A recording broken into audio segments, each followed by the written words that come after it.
عليكم ورحمة الله وبركاته. الشما هركفوني جرتني فيا كيسني نجوما أكم جرتوا لما أورما بقى جراتني بقى ربي ساعة كنا سنجسسه جرتوا نجا قبضو إيه ربي أبين قد بوئه أبيني مسنجرا في وصابر قد بوئه مستري ساسابي أول دربتا أكذا تاجرو نجوما gizee garuu hin gadda gizeenni naa bu'ee jechuudha.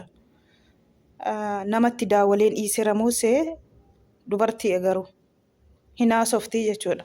Hin haasoftii nani namatti bilbileen irraanfadheera moo jedhee gizeenii eemuurra galu gizee waasaabbiirra galus isan argee maa inni kun akkasii naannee ka calaqqisu kun jedhee gizee garra kutu akka waasaabbiitti naa baasee jechuudha. Deebee immoo ofirraa haqa ishii ofirraatti dileetii godhoon jedhullee dileetii gochuu dadhabeen dhiise.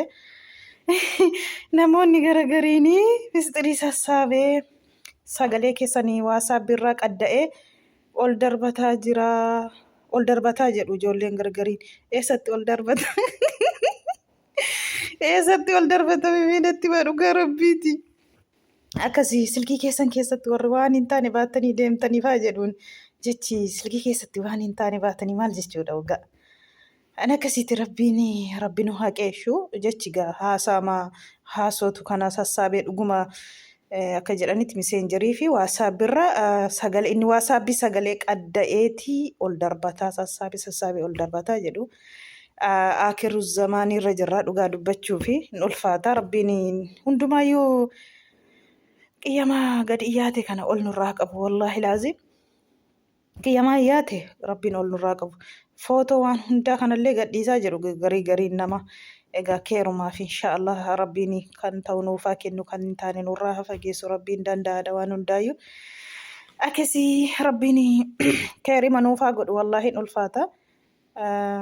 Ani maal naanna'e garuu gizeen argee jechi akkuma nama bilbila waliin haasa'u dubartiitu haasa'a ani namatti bilbilee iyyuun se'e ilaallaan immoo ani nama tokkottuu hin bilbille na'ee boodarra gizeen laalu aabbii sanatu haasa'aa jira.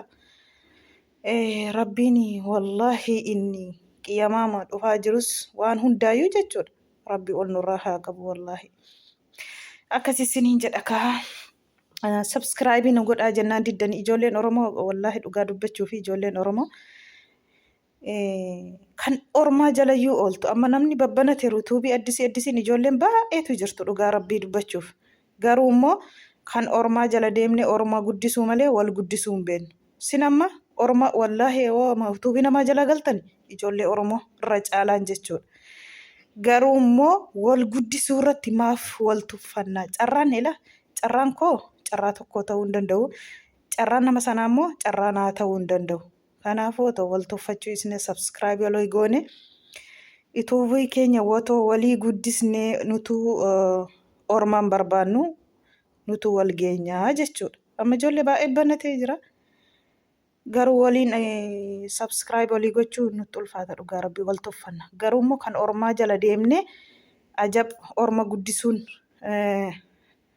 fooloo gochuun akka ajaa'iba kanaatti. Saba gara biraa jechuudha. Garuu immoo saba keessan immoo wal tuffattu.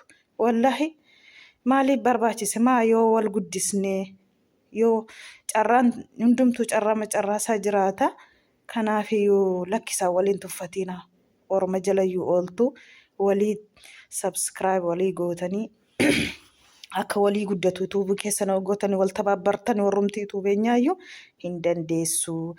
Kanaafuu abdii namni carraasaa jiraata. Abdii waliin kuchisiisinaa wal jajjabeessaa orma jala ooltaniyyuu han ormaayyuu fooloo gochaa subscribe gochaa ooltu siniin jedha.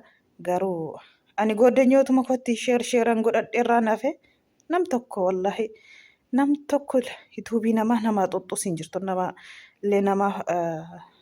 subscribe nama gootullee hin jirtu ijoolleen Oromoo dhugaa dubbachuuf. Garuu maaf akkas wal tuffachuu barbaachise? Lakkisaa waliin tuffatina dhugaa rabbii wal guddisaa namni carraasaa jiraata. Dhugaa akkasiin siniin jedha of eeggadhaa aabbii gadi bu'ellee. Assalaamu alaikum warahmatullaahi wabarakaatu siniin jedha.